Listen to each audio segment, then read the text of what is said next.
যেই আকীদা বিশ্বাস, যেই ভুল ধারণা মক্কার কাফের মুশরিকদের ছিল, আমাদের ভিতরে কিছু ইমানদার এদের ভিতরে এরকম ভুল ধারণা আছে, আরে আমি তো গুনাহগার বান্দা, আমার ডাক কি আর আল্লাহ শুনবে? এই জন্য মাজারের কাছে যে মাজারওয়ালার মাধ্যমে আল্লাহর কাছে চায়, তুমি আমাকে আল্লাহর কাছ থেকে একটা সন্তান নিয়ে এসে দাও, আমার সংসারে বড় সমস্যা, স্বামী স্ত্রী মিল নাই, সংসারে অভাব অনটন, ব্যবসায় কোনো বরকত নাই, যে কাজটাই করি সেই কাজটাই ধরা খেয়ে যায়। এই যে মাজারে যে মাজারওয়ালার কাছে, একজন মৃত ব্যক্তির কাছে যে ধর্ণা ধরা, তাকে মাধ্যম বানায় আল্লাহর কাছে যাওয়া, এটা সম্পূর্ণ শিরিক।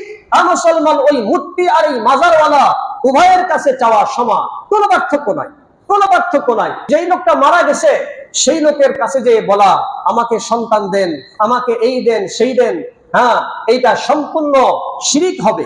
এবং আমাদের সমাজে কিছু জিন্দা জীবিত পীর আছে, ভণ্ড পীর, তাদের মুরিদদেরকে বলে তোমরা তো আল্লাহ পর্যন্ত পৌঁছতে পারবা না, আল্লাহ পর্যন্ত যাইতে পারবা না, আমাকে কিছু হাদিয়া তোহফা দাও, আমার কাছে নজরানা নিয়ে আসো, তোমাদের জন্য আমি আল্লাহর দরবারে সুপারিশ করব। তোমাদের নামাজ কালামও পড়া লাগবে না, রোজাও লাগবে না, কোনো ইবাদত বন্দেগী লাগবে না, শুধু আমার সেবা করো, বাস আমাকে খুশি রাখো, আমি তোমাদেরকে পার করে নিয়ে যাব। নাউজুবিল্লাহ। আছে না এরকম ভণ্ড? আছে। হ্যাঁ, এরা হলো প্রতারক, এদেরকে চিনতে হবে। এরা তো সেই মূর্তিদের চাইতেও খারাপ। মূর্তি, দেবদেবীরা তো কথা বলতে পারে না। কাফের মুশরিকরা তাদের কাছে যে তাদেরকে মাধ্যম বানায় আল্লাহর কাছে চাইতো, মূর্তিরা কিছুই বলতো না। কিন্তু এই সকল প্রতারক, এই সকল ভণ্ড পীরেরা, তারা মূর্তির চাইতেও বড় খারাপ, কারণ তারা কথা বলতে পারে। তারা কি কথা বলতে পারে? নজরানা নেয়, টাকা পয়সা নেয়, বলে তুমি তো গুনাহগার, তুমি তো সরাসরি আল্লাহ পর্যন্ত পৌঁছতে পারবা না, আমি তোমাকে আল্লাহ পর্যন্ত পৌঁছার ব্যবস্থা করে দেব, আমাকে এই দাও সেই দাও, ইত্যাদি ইত্যাদি। নাউজুবিল্লাহ। মুহতারাম হাজিরিন, আল্লাহ বলেন যে না, মাধ্যম বানায়া আমি আল্লাহ পর্যন্ত আসতে হবে না, আমি আল্লাহ তো তোমার কাছেই আছি, আমাকে ডাকবা তো সরাসরি ডাকবা। আল্লাহ পাক আয়াতে বলেন ওয়াইদা সাআলাকা ইবাদি আন্নী ফাইন্নী করিব।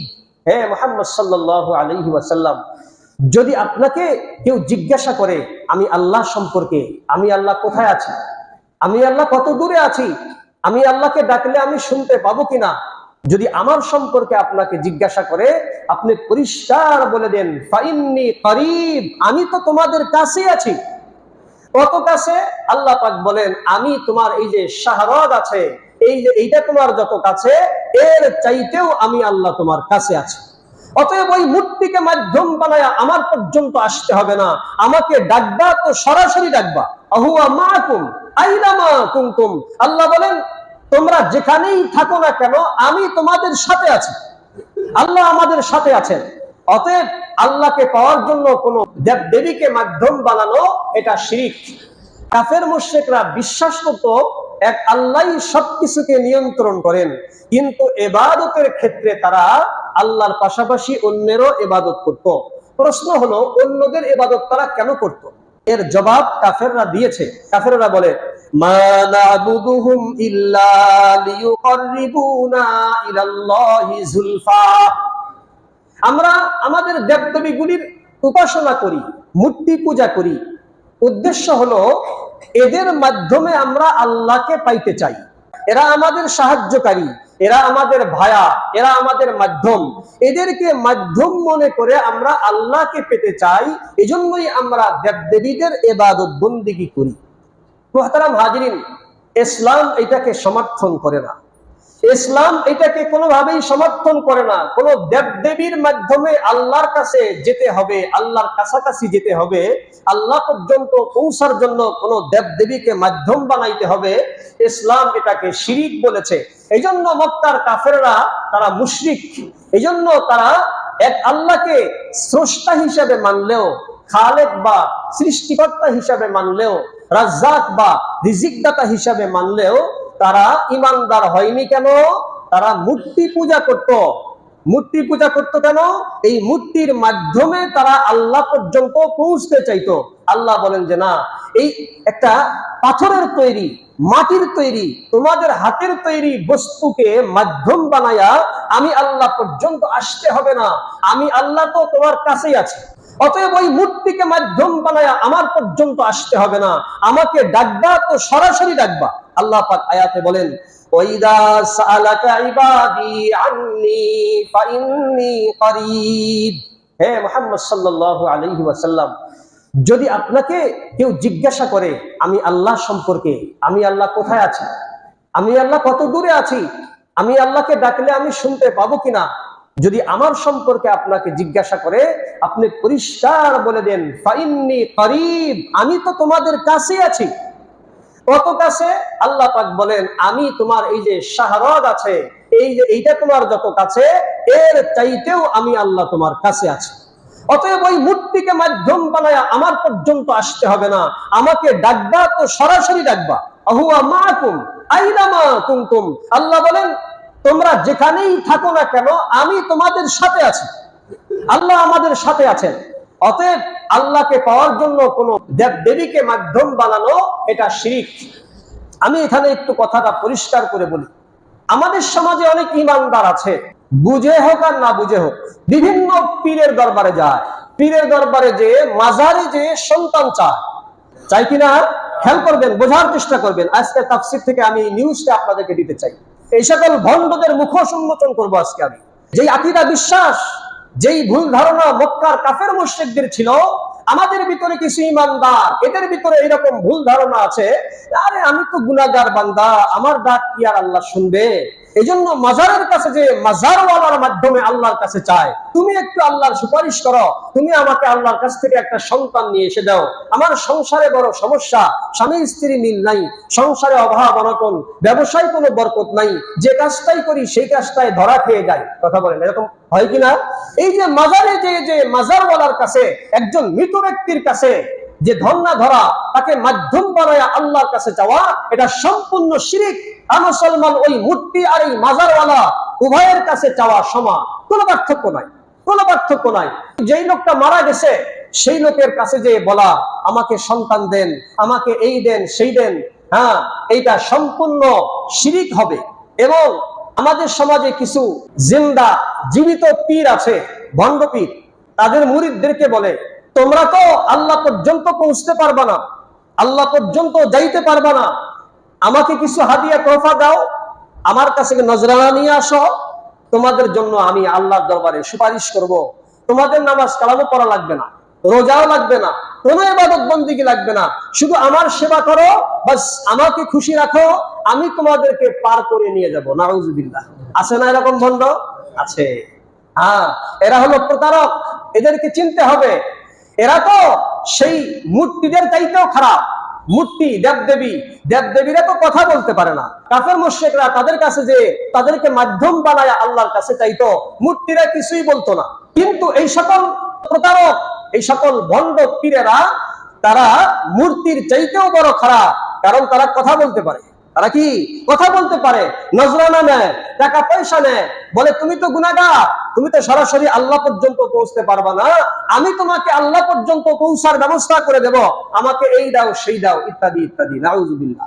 মুহতারাম হাজিরিন, আজকের তাফসীর থেকে আমরা এই বিষয়টি স্মরণ রাখার চেষ্টা করি, বোঝার চেষ্টা করি যে এরকম ভাবে মাজারওয়ালার কাছে কোনো কিছু চাওয়া, এরকম ভণ্ডদের কাছে যে নিজের ভবিষ্যতের কথা বলা, আমার জন্য এই করবেন সেই করবেন ইত্যাদি, এগুলি সম্পূর্ণ শিরক। এটা আমাকে আপনাকে বিশ্বাস করতে হবে। এবং কোনোভাবেই কোনো মাজারে মুসলমান চাইতে পারে না, মুসলমান চাবে সরাসরি আল্লাহর কাছে। কার কাছে যাবে ভাই? আল্লাহর কাছে যাবে।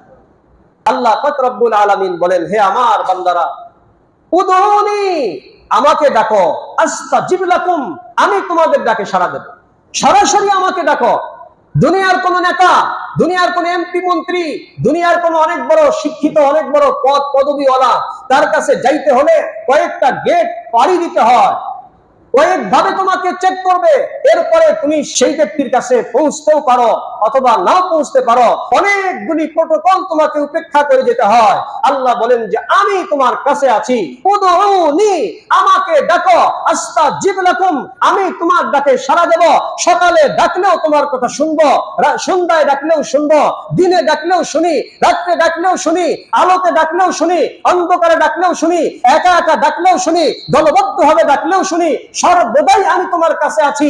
কোন রকমের কোন প্রটোকল লাগবে না, কোন গেট পাড়ি দেওয়া লাগবে না, কোন মাধ্যম লাগবে না, কোন মাজার বলা লাগবে না, কোন মূর্তিকে মাধ্যম বানাইতে হবে না। আমি আল্লাহ সরাসরি তোমার কাছে আছি, যখন চাইবা তখনই দিতে প্রস্তুত।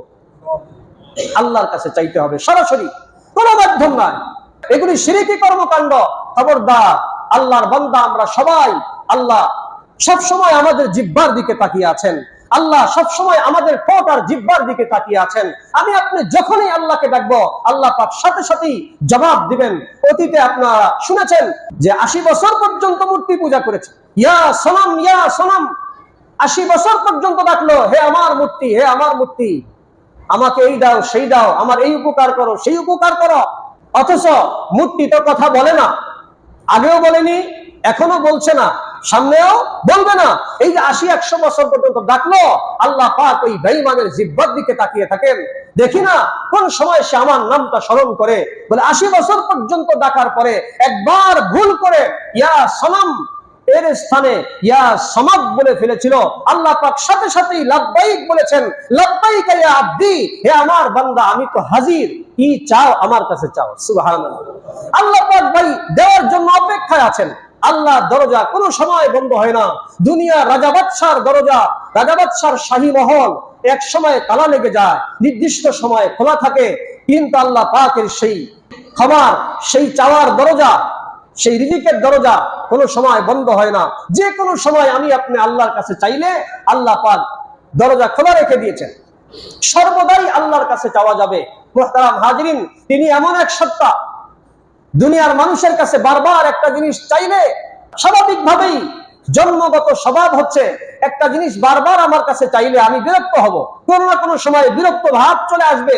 কিন্তু আল্লাহ এমন এক আল্লাহ, যার কাছে 1000 বার নয়, কোটি বার নয়, শত সহস্র কোটি বার চাইলেও তিনি বিরক্ত হন না। তিনি বলেন, চাও বান্দা, আমার কাছে চাইতে থাকো, আমি বিরক্ত হব না। এমন একজন আল্লাহর কাছে আমি আপনি চাবো, কোনো মাধ্যম লাগবে না, কোনো মাধ্যম লাগবে না। তো আমরা আজকে কি বুঝলাম? আল্লাহ পাক রব্বুল আলামিন বলেন, হে কাফের মুশরিকেরা, তোমরা বিশ্বাস করো এই পুরা পৃথিবীকে নিয়ন্ত্রণ করি আমি আল্লাহ, এটা তোমরা বিশ্বাস করো, কিন্তু ইবাদতের ক্ষেত্রে তোমরা কেন আমার সাথে অংশীদার স্থাপন করো? এটা বলেছিলেন তৎকালীন কাফের মুশরিকদের উদ্দেশ্যে। কিন্তু কোরআন তো চলবে কিয়ামত পর্যন্ত।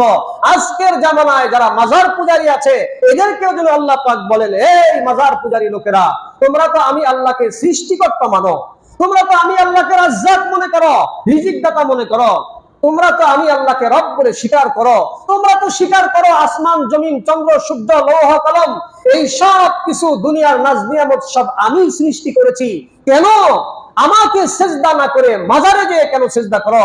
আমার কাছে না চেয়ে মাজারওয়ালার কাছে কেন চাও? এটা কি অবিচার নয়? অবশ্যই অবিচার। এটার নাম শিরক। আর শিরককে আল্লাহ পাক অবিচার বলেছেন, ইন্নাশ শিরকা লা যুলমুন আযীম। আল্লাহ বলেন শিরক বড় মারাত্মক জুলুম, মারাত্মক অবিচার। আল্লাহ পাক এটা সহ্য করেন না।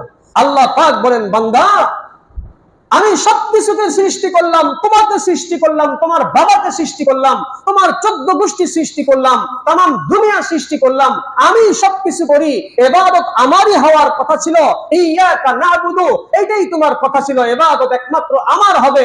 কিন্তু কেন বান্দা আমি একমাত্র ইবাদতের উপযুক্ত, আমাকে বাদ দিয়া তুমি আমার সাথে শরীক করো? এটা না, আমি আল্লাহর দিনে বড় আঘাত লাগে, খুব কষ্ট লাগে। এজন্য আল্লাহ বলেছেন, ইন্না শিরকা লা যুলমুন আযীম। শিরক বড় মারাত্মক গুনাহ। অন্য সব গুনাহ আল্লাহ পাক মাফ করবেন, শিরকের গুনাহ আল্লাহ পাক মাফ করবেন না।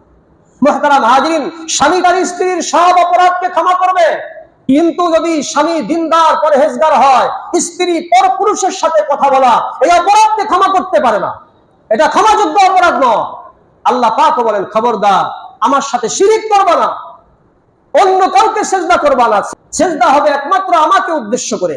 এজন্য ভাই আল্লাহ তাআলা আমাদের সকলকে, আমরা যেমন ভাবে আল্লাহকে সমস্ত কিছুর স্রষ্টা একমাত্র যেমন আল্লাহকে মানি, রাজ্জাক যেমন আল্লাহকে মানি, খালিক যেমন আল্লাহকে মানি, এরকম ভাবে ইবাদত হবে একমাত্র আল্লাহ। ইবাদত হবে একমাত্র কার? আল্লাহ। আল্লাহ পাক রব্বুল আলামিন আমাদের সকলকে এক আল্লাহর ইবাদত করার তৌফিক দান করুন, এবং কাফের মুশরিকদের ওই সকল যে শিরকি কুধারণা, শিরকি আকীদা যদি কারো ভিতরে থাকে, এই সকল শিরকি আকীদা থেকে আমাদেরকে ফিরে আসার তৌফিক দান করুন। বিশেষ করে মাজার ভক্ত যারা, বিশেষ করে এরকম বাবা ভক্ত যারা, ভণ্ড পীরের মুরিদ যারা, তাদের উদ্দেশ্যে বলতে চাই, সাবধান, আপনি কিন্তু আরবের সেই সকল কাফের মুশরিকদের মতো বিশ্বাস লালন করছেন, আকীদা লালন করছেন। সাবধান হয়ে যান, ফিরে আসুন, ঈমানদারদের কাতারে আসুন। আল্লাহ তাআলা আমাদেরকে এই আজকের তাফসীর বুঝে সেই অনুযায়ী আমল করার তৌফিক দান করুন। আমিন। সুবহানাল্লাহি ওয়া বিহামদিহি।